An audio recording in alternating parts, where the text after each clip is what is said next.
শুভেচ্ছা সবাইকে। আজকে আমরা চতুর্থ ক্লাস শুরু করছি। আজকে আমাদের বিষয় থাকবে প্রাথমিক গণিত এবং বাংলা গ্রামারের উপরে। আজকে আমাদের ক্লাসটি আমরা কন্টিনিউ করব। আজকের ক্লাসের যেটি মূল টপিক আছে সেটি হচ্ছে সূচক।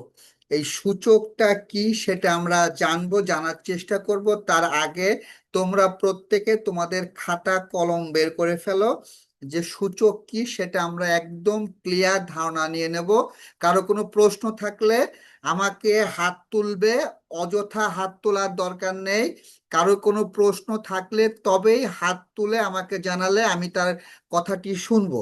আশা করি আমার ক্লাস শেষ করার পরে কারো কোনো প্রশ্ন আমাদের থাকবে না।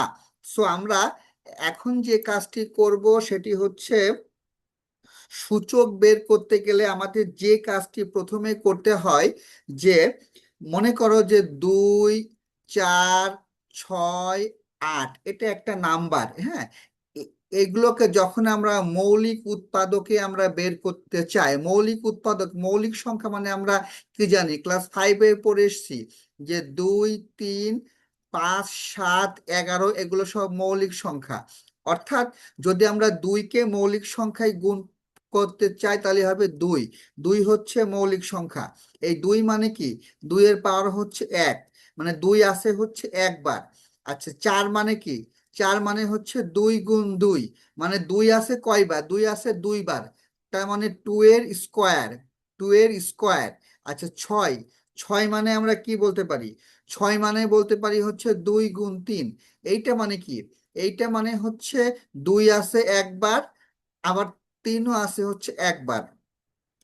আমরা যদি 8 বের করি, 8 মানে কি বলতে পারি, 2 গুণ 2 গুণ 2 গুণ, আচ্ছা 2 গুণ 2 গুণ 2, মানে 3টা 2 গুণ করলে আমাদের 8 হয়। তার মানে এই একটা 2, এই একটা 2, এই একটা 2, অর্থাৎ 2 এর পাওয়ার কিউব।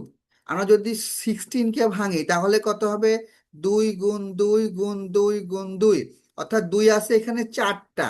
কয়টা আছে, 4টা আছে। তার মানে আমরা এটাকে বলতে পারি 2 টু দি পাওয়ার 4। অর্থাৎ আমরা এখানে একটা জিনিস ক্লিয়ার বুঝতে পারলাম, যে সূচক যখন আমরা পড়ছি, আমরা যখন সূচক পড়ছি, এই সূচকের একই সংখ্যা যতবার থাকবে, একই সংখ্যা যতবার থাকবে ততগুলো সংখ্যা হচ্ছে মাথার উপরে লেখা হচ্ছে। লক্ষ্য করো, 2 আছে একবার, এই জন্য 2 এর পর 1। 2 আছে 2 বার, 2 এর পর 2। 2 আছে 3 বার, 2 এর পর 3। 2 আছে 4 বার, 2 এর পর 4। অর্থাৎ এই যে মাথায় রয়েছে, এই সংখ্যাগুলোকেই আমরা বলবো হচ্ছে সূচক। এই সংখ্যাগুলোকেই আমরা বলবো হচ্ছে সূচক। তার মানে সূচক আমরা কি বলবো, সূচক বলবো হচ্ছে যে এই পাওয়ার যে সংখ্যাটি আছে, পাওয়ার পাওয়ার এর যে পাওয়ার, এইটাই হচ্ছে সূচক। এটাই হচ্ছে এর সূচক, বা আমরা বলতে পারি পাওয়ার। তাহলে 2 এর পাওয়ার কত সেটি তার সূচক। এখন মনে করো যে আমি লিখলাম 2 টু দি পাওয়ার কিউব, তাহলে এখানে এই যে কিউবটাকে আমরা বলছি হচ্ছে সূচক। এই সূচক, বা ইংরেজিতে বললে আমরা তাকে বলবো হচ্ছে পাওয়ার। কি বলবো, পাওয়ার। আর এই যে 2 আমরা দেখতে পাচ্ছি, যার পাওয়ার, এটাকে আমরা বলবো হচ্ছে বেজ। কি বলবো, বেজ। বেজ বা ভিত্তি, বেজ বা ভিত্তি আমরা কি বলতে পারি, বেজ বা ভিত্তি, বেজ বা ভিত্তি। অর্থাৎ আমরা এখানে একটা জিনিস ক্লিয়ার হলাম, যে সূচকটা কি আর ভিত্তিটা কি। আমরা মনে করো আমি এই আমরা হচ্ছে মনে করো এখন যে 3 এর পাওয়ার, 3 গুণ 3 গুণ 3 গুণ 3 গুণ 3, এই যে 5টা 3কে আমরা গুণ করব, তাহলে 5টা 3কে আমরা একসাথে গুণ করলে আমরা কি বলতে পারি, আমরা বলতে পারি 3 এর পাওয়ার 5। 3 এর পাওয়ার 5, বা 3 এর সূচক হচ্ছে 5। তাহলে এখানে 5 এর নাম হচ্ছে সূচক, আর এই 3 নাম হচ্ছে বেজ বা ভিত্তি। 3 নাম হচ্ছে বেজ বা ভিত্তি। অর্থাৎ আমরা জেনে গেলাম সূচক কি এবং হচ্ছে ভিত্তি কি, এইটা আমরা ক্লিয়ার বুঝে গেলাম। এখন আমরা ঘাত বা শক্তি বের করব, ঘাত বা শক্তি বের করব। আমরা এবার সূচক শেষ করি, সূচক আমরা মুছে ফেলছি। আমরা এখন যেটি করব সেটি হচ্ছে ঘাত বা শক্তি বের করব। ঘাত বা শক্তি। আচ্ছা, ঘাত বা শক্তি এইটা কি জিনিস? ঘাত বা শক্তি এইটা কি জিনিস? শক্তির ইংরেজি নেমই হচ্ছে কিন্তু পাওয়ার। শক্তির ইংরেজি নেমই হচ্ছে পাওয়ার। মনে করো এ গুণ এ, এটাকে আমরা কি বলতে পারি? এ স্কোয়ার। অর্থাৎ আবার যদি বলি এ গুণ, তোমরা কিন্তু খাতায় এগুলো আমার কথা শুনবে এবং খাতায় তুলবে, একসঙ্গে দুইটা কাজ করবে। এ গুণ এ গুণ এ মানে কি বলতে পারি? এ টু দি পাওয়ার কিউব। আমরা যদি এই রকম বলি, আমরা যদি এই রকম বলি যে এ গুণ এ গুণ এ গুণ এ গুণ এ মানে হচ্ছে এ টু দি পাওয়ার 5। অর্থাৎ তোমরা এখানে লক্ষ্য করবা যে এর ঘাত কত। এই যে পাওয়ার আছে, এই পাওয়ারকেও কিন্তু আমরা ঘাত বা শক্তি বলতে পারি। তাহলে কোনো একটি অবজেক্টিভ দিয়েছে যে এ টু দি পাওয়ার 5 এর ঘাত কত। ঘাত কত? ক নম্বরে বলেছে 2, খ নম্বরে বলেছে 3, গ নম্বরে বলেছে 4, ঘ নম্বরে বলেছে 5। সঠিক উত্তর হচ্ছে এই যে ঘাত হচ্ছে 5, তার মানে সঠিক উত্তর হচ্ছে 5। দ্যাট মিন্স, দ্যাট মিন্স সূচক যা ঘাত এবং শক্তি সেটাকেই বলছে। এটাকে বলছে ঘাত হচ্ছে দ্বিঘাত, দুইটা ঘাত। এর ঘাত হচ্ছে 3 ঘাত, এর ঘাত হচ্ছে 3 ঘাত, এর ঘাত হচ্ছে 5 ঘাত বা পঞ্চম ঘাত বলে। তাহলে এগুলোকে বলা হয় এ কিউব। এ কিউব, একে পড়া হয় এ কিউব। কিউব মানে ঘন, কিউব কিউ কিউ বি কিউব। কিউব মানে ঘন, কিউবের বাংলা হচ্ছে ঘন। কিউব মানে বাংলা হচ্ছে ঘন। এটাকে বলে এ টু দি পাওয়ার 2 না, এর পাওয়ার বলা হয় স্কোয়ার। এটাকে পড়া হয় square, S Q U A R square. Square মানে বর্গ, তার মানে এর বর্গ বলা হয়। এটাকে বলা হয় এ কিউব বলা হয়। এটাকে বলা হয় এ টু দি পাওয়ার 5। কি বলা হয়? এ টু দি পাওয়ার 5। কি বলা হয়? এ টু দি পাওয়ার 5। অর্থাৎ তোমাদের আমার সাথে সাথেই পড়তে হবে। কি বলা হয়? এ টু দি পাওয়ার 5। আচ্ছা, অনুরূপভাবে যদি আমরা এন সংখ্যক পদকে গুণ করি, এন সংখ্যক মানে আমাদের অনেক পদ আছে, যেমন কেমন সেটা? এ গুণ, আমি একটু খেয়াল করি, এ গুণ এ গুণ up to so on, up to so on গুণ এ।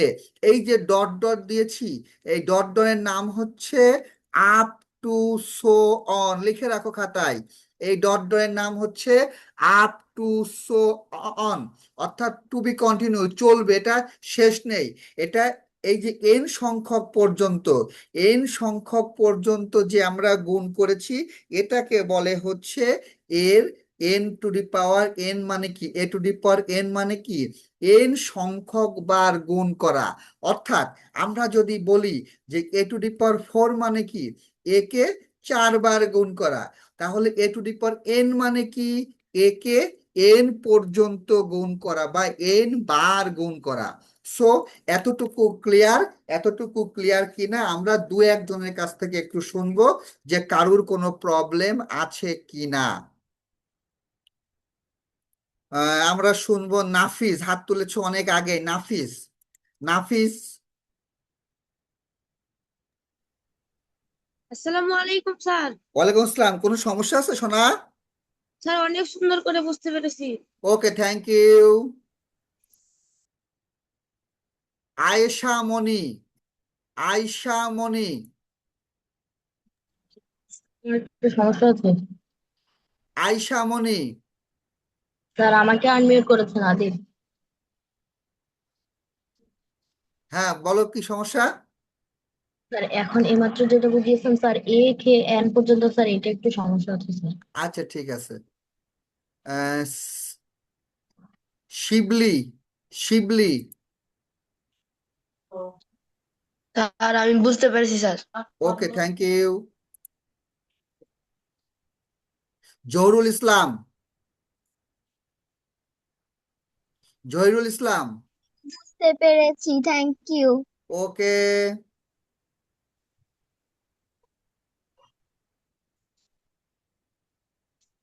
আরিশা,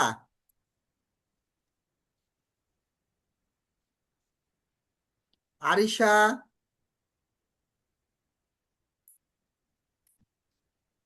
ফাতেহা জাহান। স্যার বুঝতে পেরেছি। Okay, thank you. মোটামুটি সবাই বুঝতে পেরেছে, একজনের একটু প্রবলেম আছে, আমি তার জন্য একটু ক্লিয়ার করছি যে এই এ কে যদি আমরা অসংখ্য বার গুণ করি, সেটি হতে পারে এন সংখ্যক বার, পি সংখ্যক বার, অর্থাৎ যেটি আমাদের অজানা, অর্থাৎ অসংখ্য বার যদি আমরা গুণ করতে পারি, যদি এটাকে এন সংখ্যক বার গুণ করি তাহলে হবে এ টু দি পাওয়ার এন। যদি আমি একে পি সংখ্যক বার গুণ করি তাহলে হবে হচ্ছে এ to the power p. So আমরা হচ্ছে ঘাত এবং শক্তি আমরা শেষ করলাম। এইবার আমরা উদাহরণ 8-এ চলে যাব। উদাহরণ 8টা তোমরা একটু বের করবা। এখানে আমাদের একটা অঙ্ক আছে, তোমরা একটু খাতায় করে ফেলবা সঙ্গে সঙ্গে। এরপরে কে বুঝলে না আমাকে হাত তুললে আমি তার কথা শুনবো। যে এ গুণ এ টু দি পাওয়ার স্কোয়ার, লক্ষ্য করো, এ গুণ এ টু দি পাওয়ার স্কোয়ার, এই গুণটা করার ক্ষেত্রে আমরা কি করতে পারি? লক্ষ্য করবে যে এই যে এখানে আছে এ, এ মানে হচ্ছে এ, আর এ স্কোয়ার মানে কি? এ হচ্ছে 2 বার গুণ করা। এ স্কোয়ার মানে কি? এ হচ্ছে 2 বার গুণ করা। তাহলে এখানে এ আছে কয়টা? 3টা এ আছে। এ আছে কয়টা আছে? 3টা এ আছে। সেই জন্য এটাকে আমরা বলতে পারি এ টু দি পাওয়ার কিউব বা এ টু দি পাওয়ার 3। অর্থাৎ এটাকে আমরা এইভাবে বলতে পারি। এটাকে আরো সংক্ষেপে করা যায়, সেটা আমরা পরে আসব। আগে আমরা একটু ভেঙে করি। 2 নম্বরে আমাদের আছে কি? X cube into x to the power 8। অর্থাৎ এইটাকে আমরা কি করব? এইটাকে আমরা করতে পারি হচ্ছে এক্স 3 বার গুণ। এই যে x to the power cube মানে এক্স হচ্ছে 3 বার গুণ।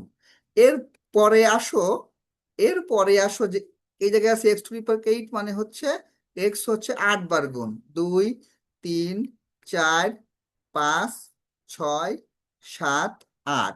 তাহলে মোট এক্স আছে কত? মোট এক্স আছে 11টা। অর্থাৎ এইগুলোকে যখন আমরা সংক্ষেপে করার চেষ্টা করব, সেইটার সূত্র হচ্ছে এইরকম যে এর পাওয়ার আছে হচ্ছে 1, এর পাওয়ার আছে হচ্ছে 1। অর্থাৎ এই লাইন থেকে আমরা সরাসরি এই লাইনে লিখতে পারি যে এ টু দি পাওয়ার 1+2। অর্থাৎ যদি বেদ যদি একই থাকে, ভিত্তি যদি একই থাকে, এবং তাদের যদি গুণ আকারে থাকে, মনে রাখবা বেজ হচ্ছে একই হতে হবে, বেজ হতে হবে সেম। বেজ যদি সেম হয়, এখানেও বেজ এ, এখানেও বেজ এ, বেজ যদি একই থাকে এবং তারা গুণ আকারে থাকে, তখন তাদের পাওয়ার গুলোকে যোগ করতে হয়। অর্থাৎ 1+2 মানে হচ্ছে এ টু দি পাওয়ার কিউব। ঠিক তেমনি ভাবে এটাকে আমরা সংক্ষেপে করতে পারি এইরকম যে x to the power cube গুণ x to the power 8। Base আছে সেম, পাওয়ার গুলোকে এরা গুণ আকারে আছে, তার মানে আমরা একটা বেজ লিখব আর পাওয়ার গুলোকে যোগ করে দেব। যোগ করলে হবে এক্স টু দি পাওয়ার 11। এইটার মূলত যে সূত্র, এইটা থেকে আমরা একটা সূত্র জানতে পারি, সেটি হচ্ছে এ টু দি পাওয়ার এম গুণন এ টু দি পাওয়ার এন মানে হচ্ছে এ to the power m plus n. অর্থাৎ বেজ হচ্ছে সেম, বেদ যদি একই থাকে তাহলে তাদের পাওয়ার গুলো গুণের ক্ষেত্রে যোগ করতে হয়, গুণের ক্ষেত্রে যোগ করতে হয়। এইটা হচ্ছে মূলত নিয়ম। সো আমরা এইটাকে বলে হচ্ছে গুণনের এই প্রক্রিয়াটাকে আমরা বলবো হচ্ছে সূচকের গুণন বিধি। এই প্রক্রিয়াকে আমরা বলি হচ্ছে সূচকের গুণন বিধি। তাহলে এই প্রক্রিয়ার নাম কি? এই প্রক্রিয়ার নাম হচ্ছে সূচকের গুণন বিধি। এখন তোমার একটা অবজেক্টিভ আসতে পারে যে নিচের কোনটি সূচকের গুণন বিধি? সূচকের গুণন বিধি মানে হচ্ছে যে তারা কি আকারে থাকবে, যে বেজ একই থাকতে হবে এবং তাদের পাওয়ার গুলো তারা গুণ আকারে থাকবে, তখন তাদের পাওয়ার গুলোকে যোগ করতে হবে।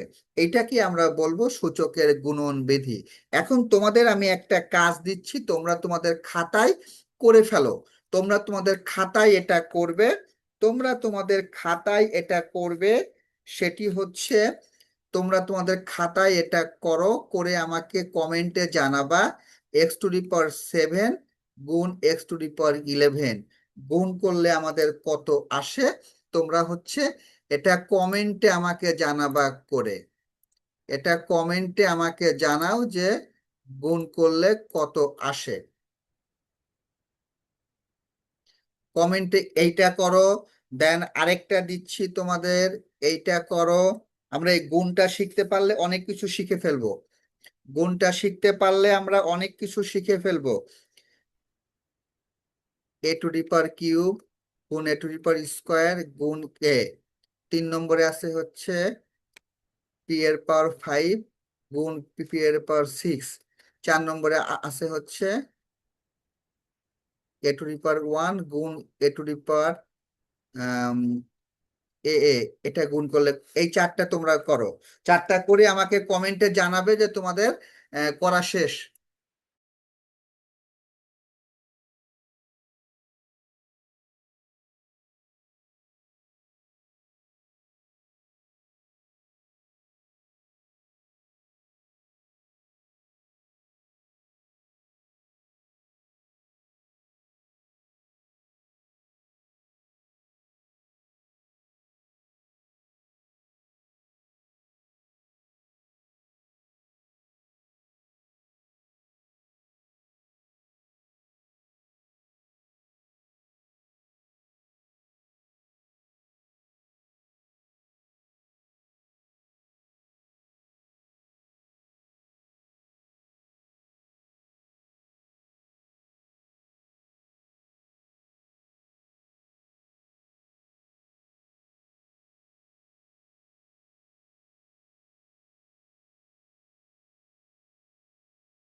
দেখছি যে সবাই করতে পেরেছে।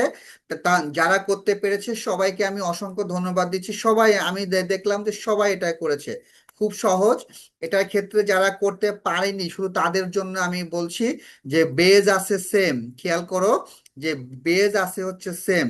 এখানে বেজ আছে দুইটারই এক্স আছে, অর্থাৎ বেজ দুইটারই সেম এবং তারা গুণ আকারে আছে। অর্থাৎ বেজ আমি এখানে একটা লিখবো আর পাওয়ার গুলোকে আমি যোগ করব, অর্থাৎ হবে x⁻18। এইটা কত হবে, এর পাওয়ার কিছু নেই মানে ওয়ান আছে, অর্থাৎ বেস তিনটারই সেম। বেস তিনটারই হচ্ছে এ, অর্থাৎ একটা বেস লিখবো আর এই পাওয়ার তিনটাকে আমরা যোগ করে দেব, অর্থাৎ 3+2+1 মানে a⁻6। এটার ক্ষেত্রে তাহলে করতে পারি p⁻5+6 মানে p⁻11, অ্যান্ড দেন এটার ক্ষেত্রে 1+1 মানে হচ্ছে a⁻²। এইভাবে আমরা হচ্ছে এই গুণগুলোকে, সূচকের গুণগুলোকে আমরা করতে পারি। এইবার এইবার আমরা যেটা করব সেটা হচ্ছে, আমরা যেটা করব 4.2 অনুশীলনী 4.2 তোমরা বের করবে। অনুশীলনী 4.2 তোমরা বের করবে। এর হচ্ছে 1 নম্বর অঙ্কটা সবাই বাসায় করবে। 1 নম্বর অঙ্কটা সবাই বাসায় করবে, করে হোমওয়ার্ক আমার গ্রুপে, ফেসবুক গ্রুপে জমা দেবে। অ্যান্ড দেন 2 নম্বরটা আমরা একটা বা দুইটা অঙ্ক আমি করে দেব। 2 নম্বরে বলেছে যে এর মান বলা আছে 2, বে এর মান বলা আছে 3 বা 3, সি এর মান বলা আছে 1। এই মানটা দিয়ে বলেছে নিচের রাশিগুলোর মান নির্ণয় করো। আমাদের 1 নম্বরে আছে হচ্ছে এ টু দি পাওয়ার কিউব যোগ B to the power square. লক্ষ্য করো এই অঙ্কটার ক্ষেত্রে আমরা কি করতে পারি।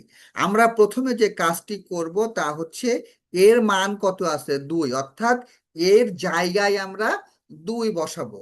অর্থাৎ যেখানে এ ছিল অর্থাৎ 2 এর কিউব, আর বি এর মান কত ছিল, বি এর মান ছিল 3, অর্থাৎ বি এর জায়গায় আমি 3 বসাবো, 3 স্কোয়ার। ব্র্যাকেটে আমরা লিখব মান বসিয়ে পাই, মান বসিয়ে পাই। কার মান বসালাম, এ এবং বি এর মানটা আমরা বসালাম। বসাইলে 2 টু দি পাওয়ার কিউব মানে কি, এই 2 টু দি পাওয়ার কিউব মানে কি 2 গুণ 2 গুণ 2, মানে 2 কে 3 বার গুণ করেছি, অর্থাৎ 2 গুণ 2 গুণ 2 মানে 8। আমরা কিন্তু ভুল করে এখানে 6 লিখে ফেলি, কিন্তু এটা কিন্তু 6 না। 2 দুগুণী 4, 4 দুগুণী 8। আর ঠিক 3 স্কোয়ার, এই 3 স্কোয়ার মানে কি, 3 স্কোয়ার মানে 3 গুণ 3 মানে 9, অর্থাৎ 9। 8 আর 9 যোগ করলে 17। অর্থাৎ এইরকম ভাবে আমরা মান নির্ণয় করতে পারি। অর্থাৎ এর মান আমরা বসাবো, বসিয়ে আমরা বি এর মানটা বসিয়ে আমরা ক্যালকুলেশন করে দেব। আমি আরেকটা অঙ্ক করে দিচ্ছি, সেটি হচ্ছে 5 নম্বর অঙ্কটা দিয়ে তোমাদের একটা করতে দেব। 5 নম্বর অঙ্কটা ছিল হচ্ছে a square minus 2ac plus c square. কিভাবে আমরা করতে পারি, আমরা বলেছি এর মান কত আছে, এর জায়গায় আমরা 2 বসাবো। লক্ষ্য করি এর জায়গায় আমরা 2 বসাবো, অর্থাৎ এ স্কোয়ার মানে 2 এর স্কোয়ার মাইনাস 2, এর জায়গায় 2 বসাই। আর সি এর মান কত, সি এর মান হচ্ছে 1, যোগ এখানে সি এর মান হচ্ছে 1 এর স্কোয়ার। এখন দেখি 2 এর স্কোয়ার মানে কি, 2 এর স্কোয়ার মানে এই যে 2 এর স্কোয়ার মানে কি 2 গুণ 2 মানে 4, তাহলে 4। আর 2 গুণ 2 4, 4 কে 1 গুণ করলে 4 হয়, যোগ 1 এর স্কোয়ার মানে 1, তাহলে প্লাস 4 মাইনাস 4 কেটে গেল, তাহলে এখানে শুধু 1 হবে। সঠিক উত্তর হচ্ছে 1, সঠিক উত্তর হচ্ছে 1। সো আশা করছি তোমরা বুঝতে পেরেছো।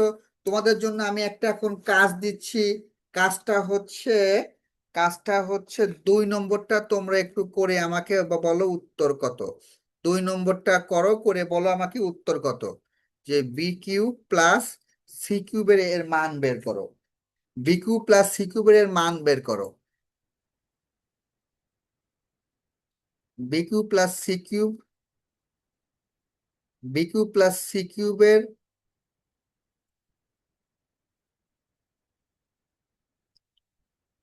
নাসিব 28,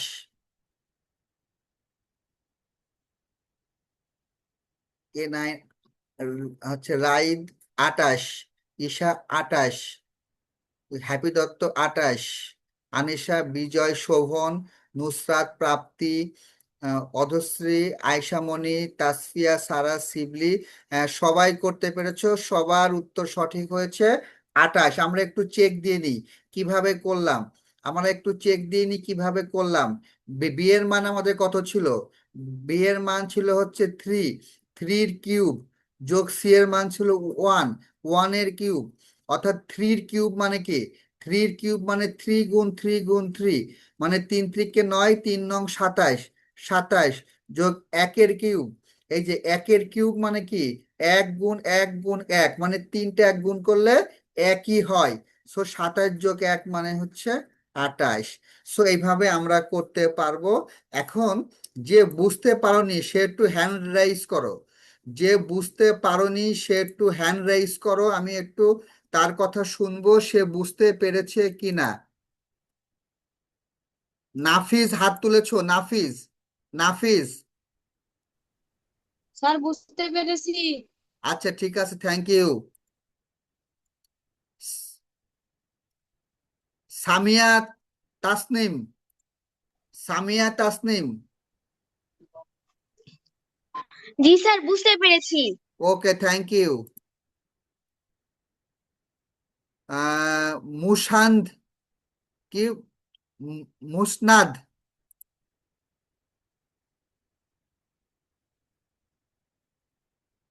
মুসনাদ, প্রার্থনা। স্যার আমাকে অঙ্কটা আরেকবার বুঝিয়ে দিলে ভালো হতো। আচ্ছা, আমি এই টাইপের অঙ্ক আরেকবার বুঝিয়ে দিচ্ছি, শোনা, আরেকবার দিচ্ছি। ঠিক আছে। রিদওয়ান, রিদওয়ান,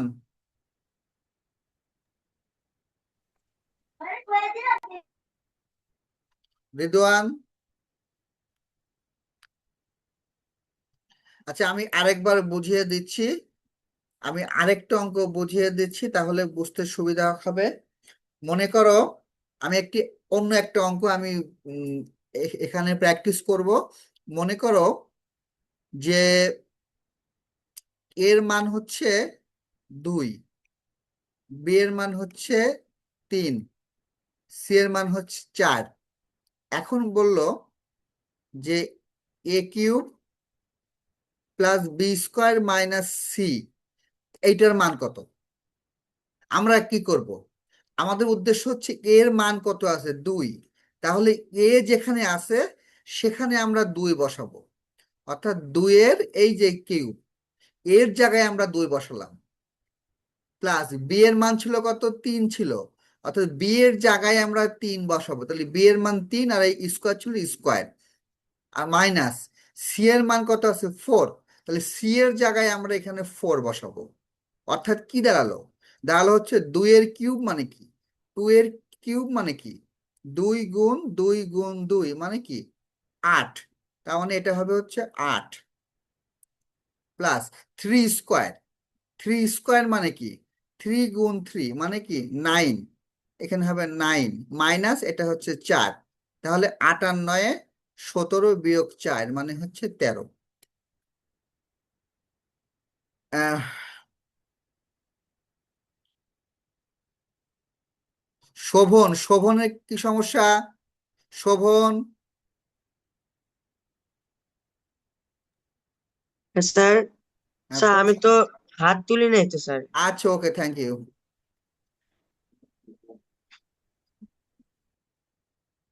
শিবলি, আসসালামু আলাইকুম। ওয়ালাইকুম আসসালাম। কোন সমস্যা? 4 নাম্বারটা বুঝিনি। 4 নম্বরটা, এইটা জি স্যার। আমি এখন যেটা করালাম। না স্যার, স্যার 4.2 এর 2 নং এর 4 নাম্বার। 4.2 এর 4 নম্বরটা, 4 নম্বরটা তো আমি করাইনি, আমি বাড়ি কাজ দেবো মনে মনে করলাম। ওটা বি এর মান বসাবে, আচ্ছা আমি করে দিচ্ছি।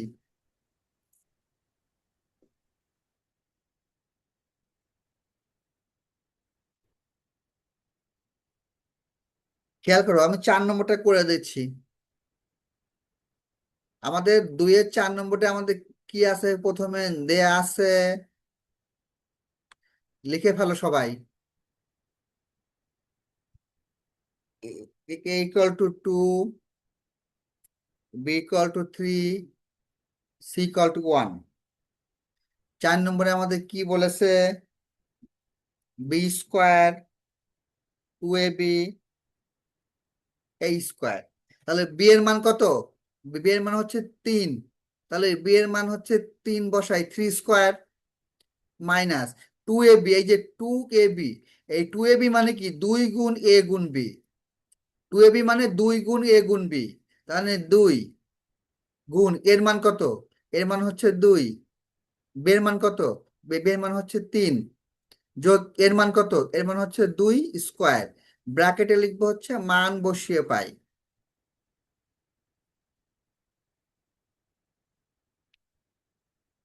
তাহলে 3² মানে কি, 3² মানে 3 গুণ 3, 3² মানে কি 3 গুণ 3, তার মানে 3 × 9 মাইনাস, এবার এই 3টে গুণ করলে কত হয়, 2 দুগুণে 4, 3 × 12 প্লাস 2 2 স্কোয়ার মানে 2 দুগুণে 4।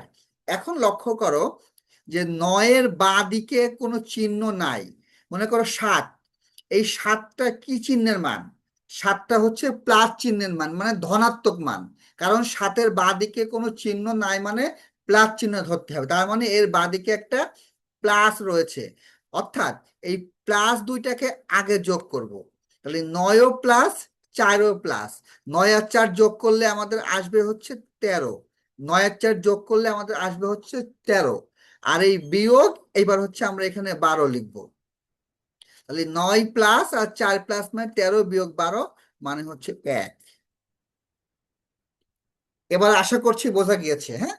সো এইরকম যে কয়টা অঙ্ক আছে তোমরা সেগুলো বাসায় করবা, 2 নম্বরটা বাসায় করবা, 1 নম্বরটা বাসায় করবা। আমি আমি এখানে বলে দিচ্ছি 4.2 এ তোমরা হচ্ছে 1 নম্বর সব বাসায় করবা, এটা হোমওয়ার্ক, 1 নম্বর সব বাসায় করবা, 2 নম্বর সব বাসায় করবা, এরপরে হচ্ছে উদাহরণ উদাহরণ হচ্ছে 9, 10, 11, উদাহরণ হচ্ছে 9, 10, 11, এগুলো সবই বাসায় করবা। মূলত আজকে যা করিয়ে দিয়েছি এই অধ্যায়ের আর তেমন কিছু নেই, আরেকটা মান নির্ণয় আছে, ওইটাও সেম, আজকে করিয়ে শেষ করে দিতে পারি, যেহেতু আমাদের হাতে এখনো লম্বা সময় আছে, অতিরিক্ত চাপ দিয়ে মাথা নষ্ট করব না, অল্প অল্প করে শিখবো কিন্তু ভালো করে শিখবো। একদম টোটালটা তোমরা যারা বুঝতে পারোনি, আমি এটা কালকে আবারও এখান থেকে কয়েকটা পরীক্ষা নেব যে তোমরা এগুলো পারো কিনা, হ্যাঁ। সো এই হচ্ছে মোটামুটি আমার আজকের গণিতের ক্লাস। এই ক্লাস নিয়ে কারোর কোনো প্রবলেম আশা করি থাকার কথা না। এবার হচ্ছে তোমরা গণিত বইটা রেখে দাও, গণিত বইটা রেখে বাংলা ব্যাকরণ বইটা বের করো, এটি একটি খুব গুরুত্বপূর্ণ একটা বিষয় বাংলা।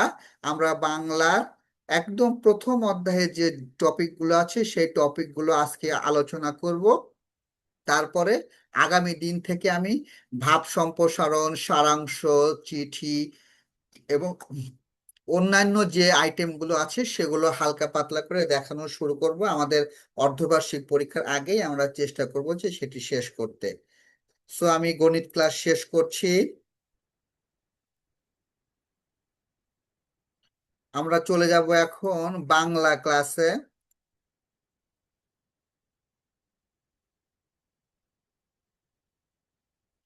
এইটা তোমরা হচ্ছে বের করবে,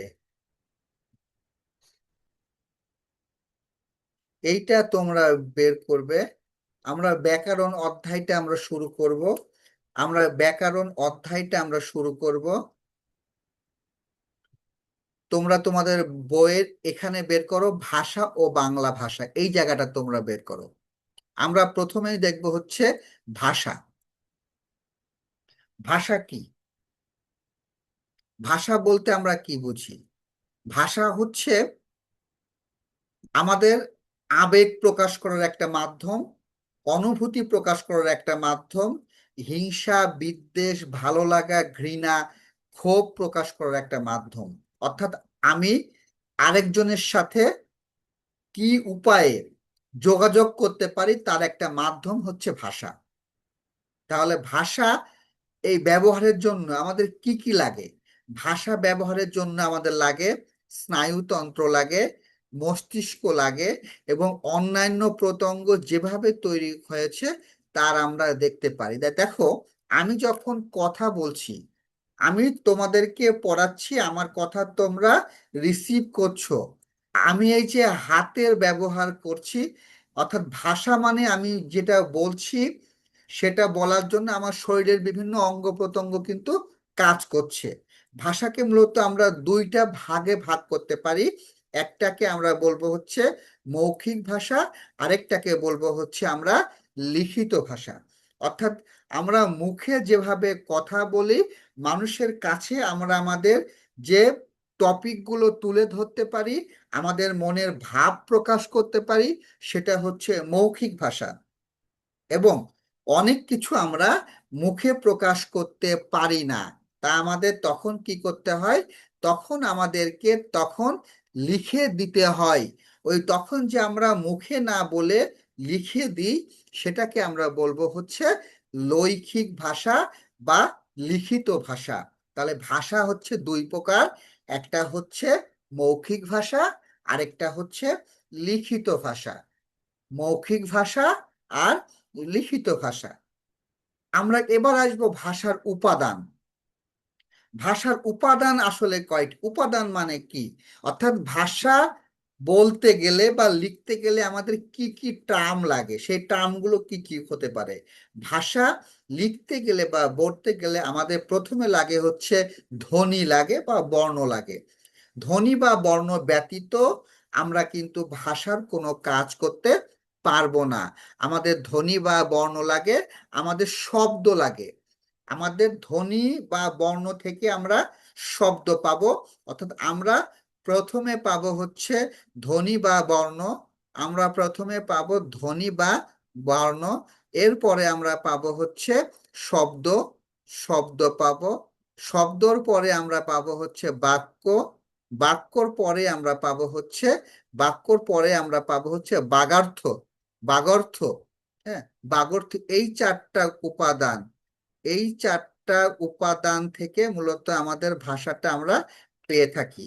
এখন আমাদের প্রশ্ন হচ্ছে, আমাদের যে প্রশ্ন হচ্ছে সেই প্রশ্নটা কি? আমাদের প্রশ্ন হচ্ছে যে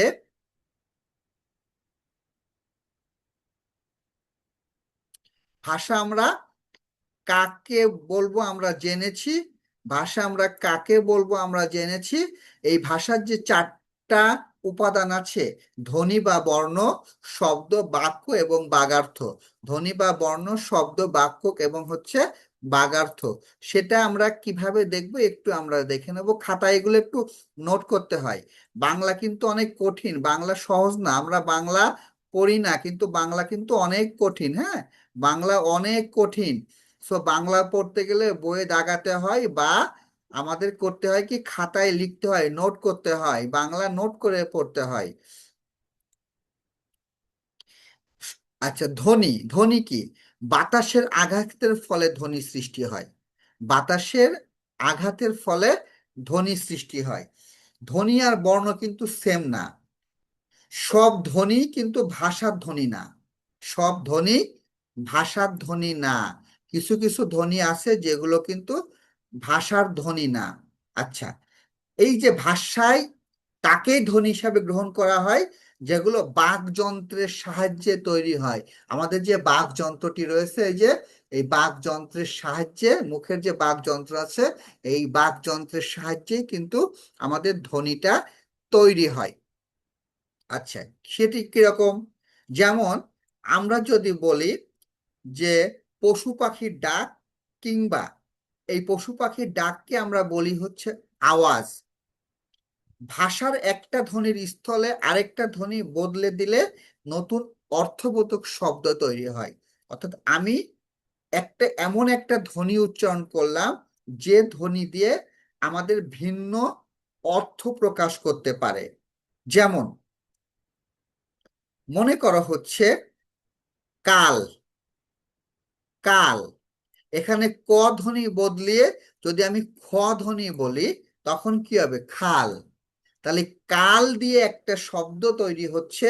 কয়ের জায়গায় যখন আমি খ বসাচ্ছি, তখন তার অর্থ ভিন্ন হচ্ছে। খয়ের জায়গায় গ বসালে আরেকটি অর্থ আসছে, গয়ের জায়গায় ত বসালে আরেকটি অর্থ আসছে। যেমন খাল, গাল, তাল, ঢাল, মাল, শাল ইত্যাদি। তাহলে এগুলো হচ্ছে সবই ধ্বনি। এবার শব্দ, অনেকগুলো ধ্বনি, এক বা একাধিক ধ্বনি মিলে একটা শব্দ তৈরি হয়। এক বা একাধিক ধ্বনি মিলে একটা শব্দ তৈরি হয়। যেমন মনে করো এখানে বললাম আমরা এখানে বললাম যে প্রথমে বর্ণ বা ধ্বনি, ধ্বনি, বর্ণ বা ধ্বনি, না,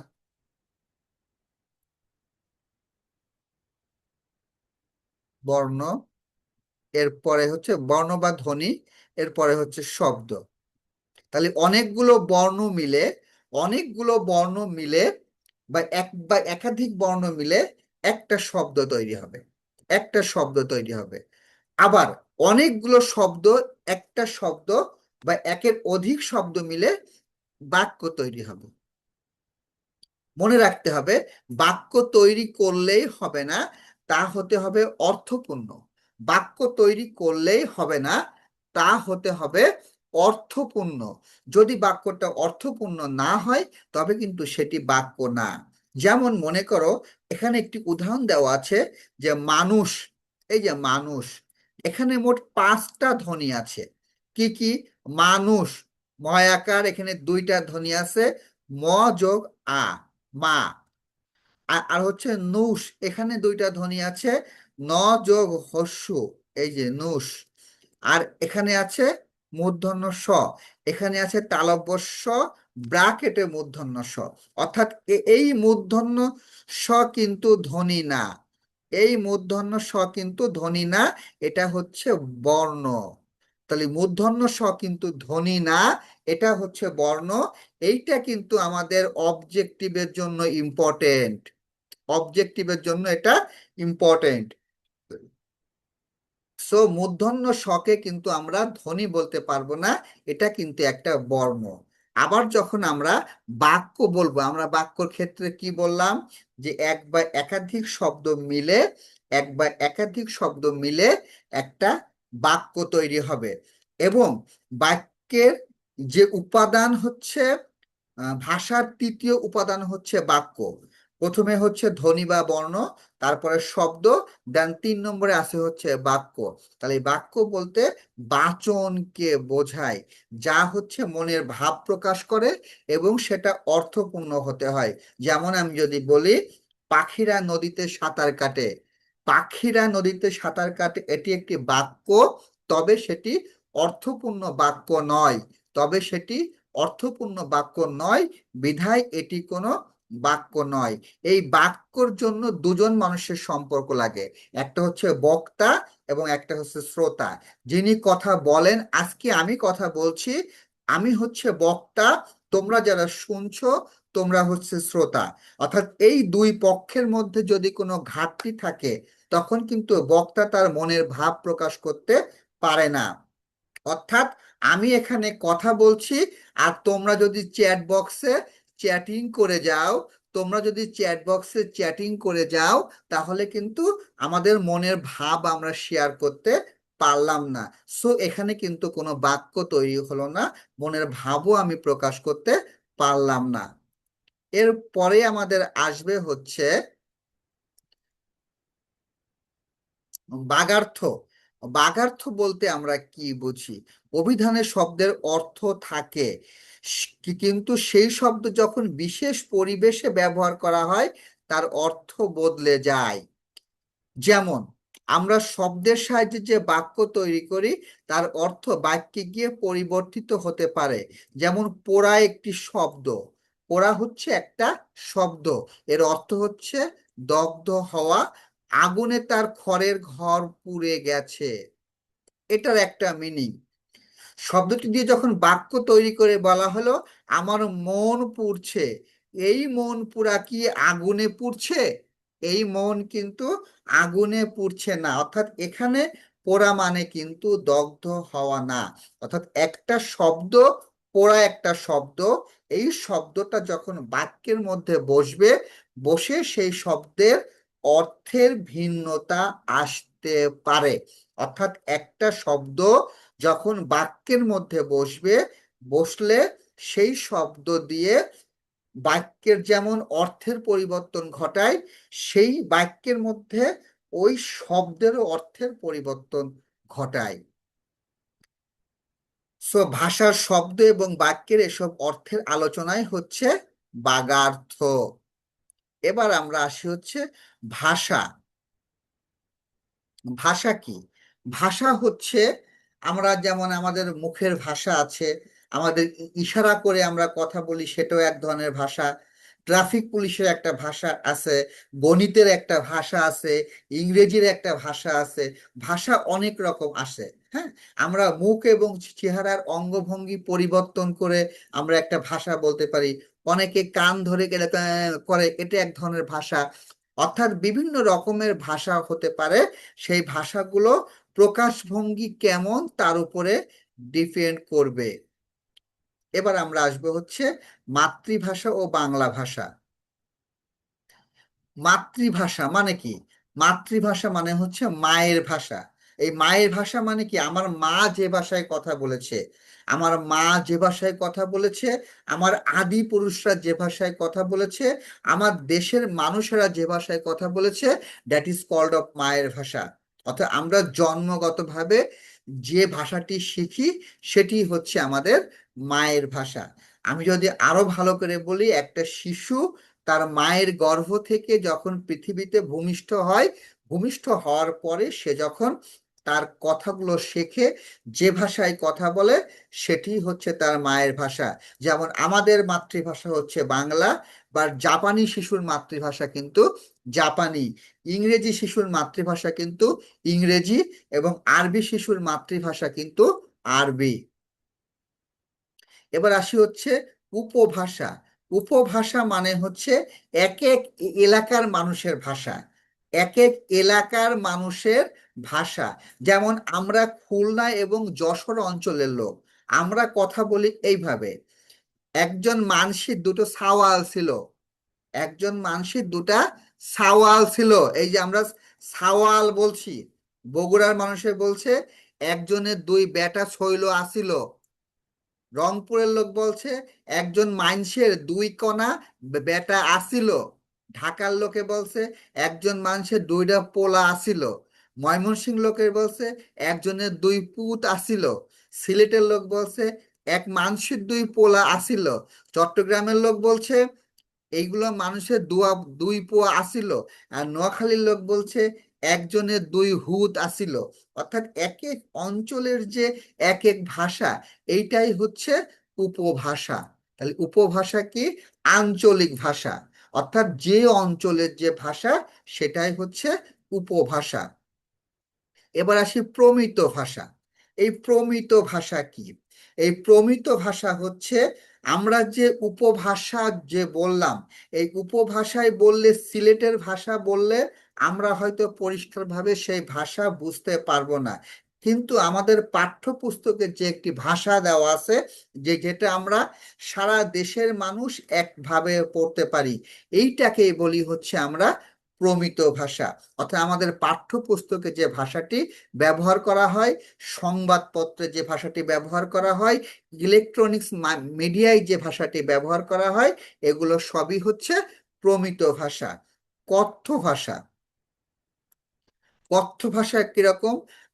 কথ্য ভাষা হচ্ছে, আমি যেমন মাঝে মাঝে তোমাদের ক্লাসে শোনা বলে রাখছি, শিক্ষকরা শ্রেণীকক্ষে তোমাদের পাঠদান করতে করতে অনেক ধরনের কিছু কথা বলে, কিছু ক্লাসরুম ল্যাঙ্গুয়েজ ব্যবহার করে, বন্ধু বান্ধবের সঙ্গে যখন তোমরা তুই বা তোরা বলে কথা বলো, এই যে ভাষাগুলো, এইগুলোকে বলা হয় কথ্য ভাষা।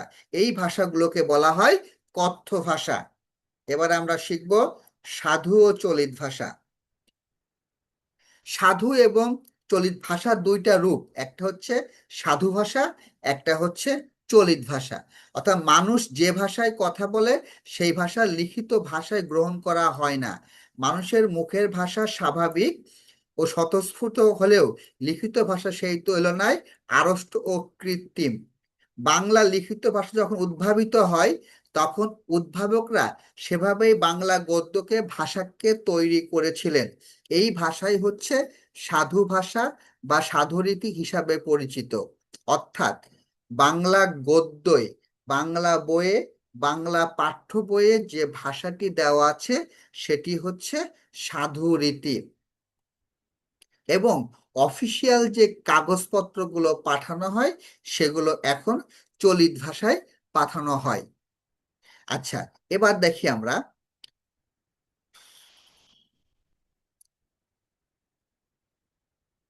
ঈশ্বরচন্দ্র বিদ্যাসাগর প্রথম এই কাজ করেন, এজন্য তাকে সাধু ভাষার জনক বলা হয়। সাধু ভাষার জনক কাকে বলা হয়?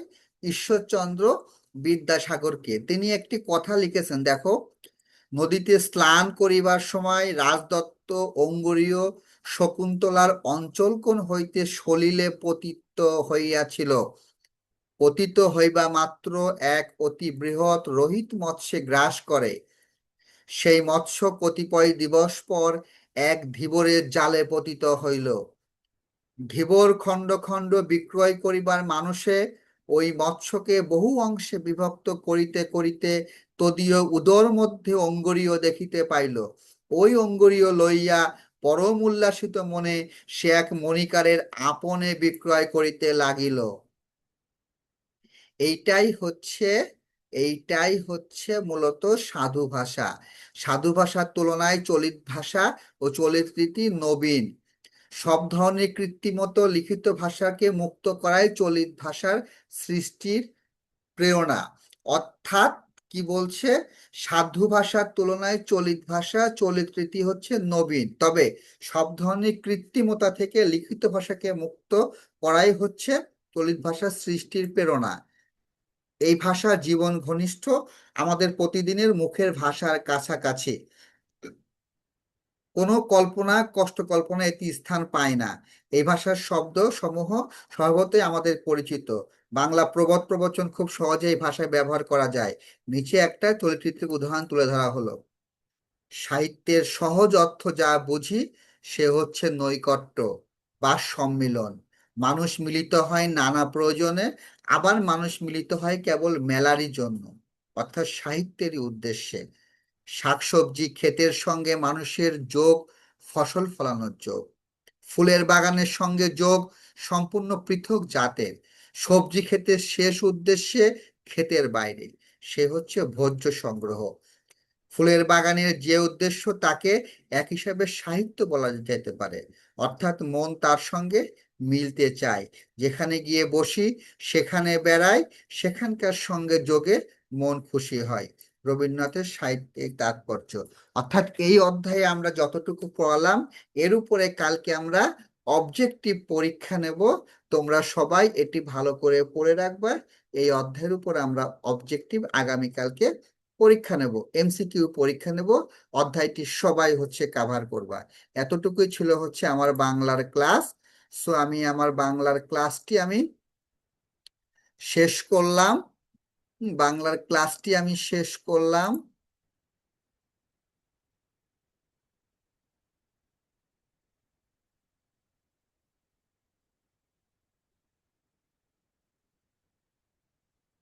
সো এবার হচ্ছে তোমাদের কাছে আমি একটু যাব, কথা শুনবো, দু একজনের কাছে কথা শুনবো। কথা শুনে আমি হচ্ছে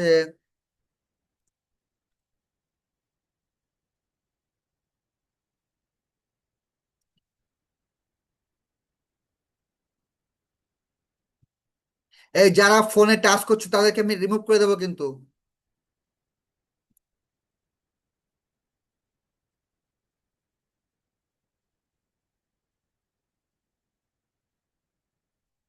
আচ্ছা, আহ কয়েকজনের কাছ থেকে আমি একটু কথা শুনবো। জুবাইর ইসলাম, জুবাইর ইসলাম।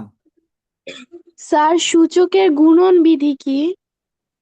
সূচকের গুণন বিধি হচ্ছে ওই যে এ টু দি পাওয়ার এম গুণ এ টু দি পাওয়ার এন করলাম, গুণ করলে পাওয়ারে পাওয়ারে যোগ হয়। অর্থাৎ বেদ যদি একই থাকে তখন পাওয়ারে পাওয়ারে গুণ করতে হয়। এটাই হচ্ছে সূচকের গুণন বিধি।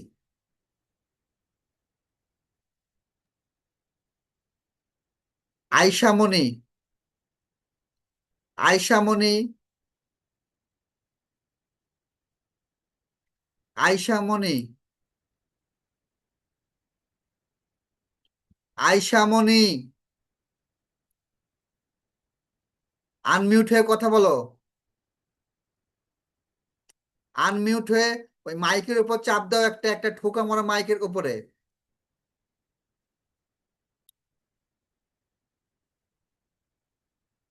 জান্নাতুল দিয়া,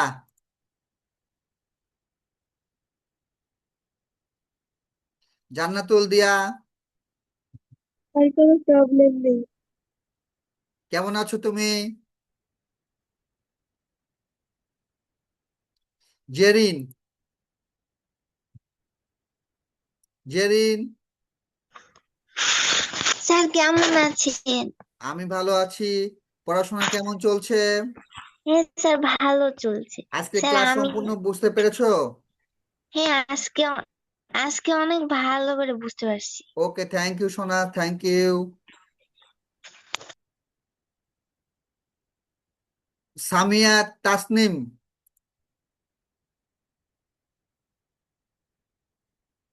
সামিয়া তাসনিম,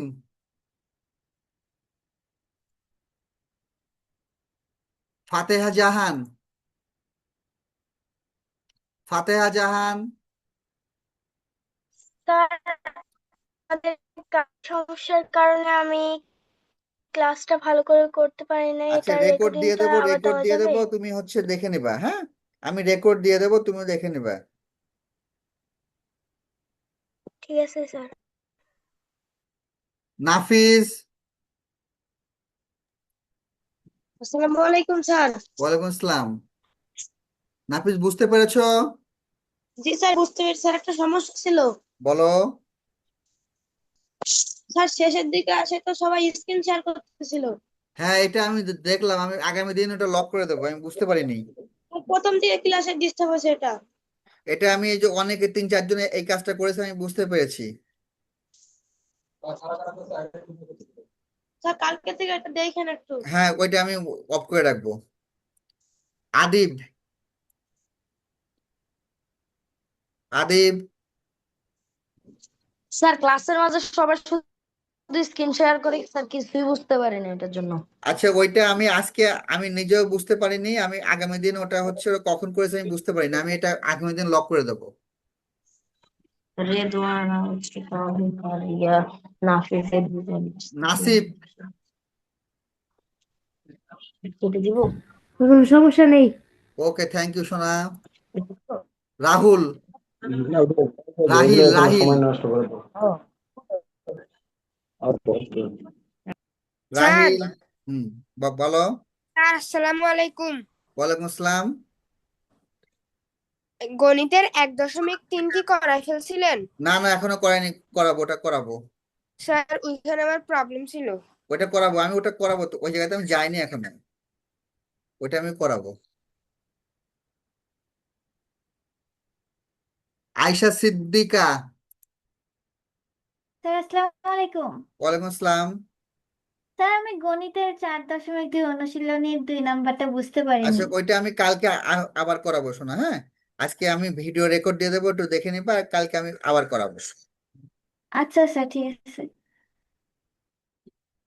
আচ্ছা, অরিত্রী দেবনাথ, অরিত্রী দেবনাথ,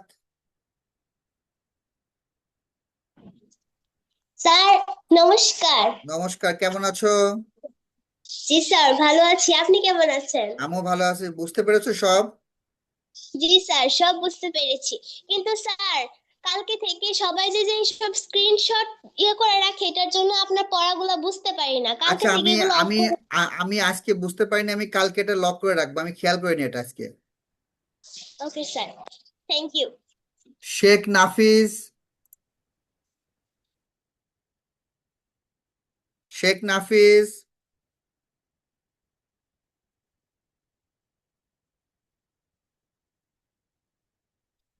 শেখ নাফিস, আয়শা মনি, প্রার্থনা,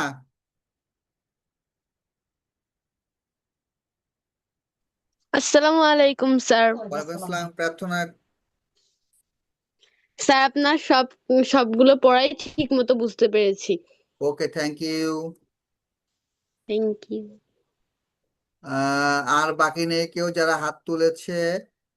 রায়ান, রাহাত, নিলয়। আসসালামু আলাইকুম। ওয়ালাইকুম আসসালাম, কেমন আছো? ভালো আছিস? স্যার বুঝতে আজকে আমি চ্যাটে কিছু লিখতে পারি নাই। বুঝতে পারিনি, বলো। স্যার আজকে আমি চ্যাটে কিছু লিখতে পারি নাই। আজকে চ্যাট বন্ধ রেখে দিয়েছিলাম। ও, সোহেল সাদিক, সোহেল সাদিক,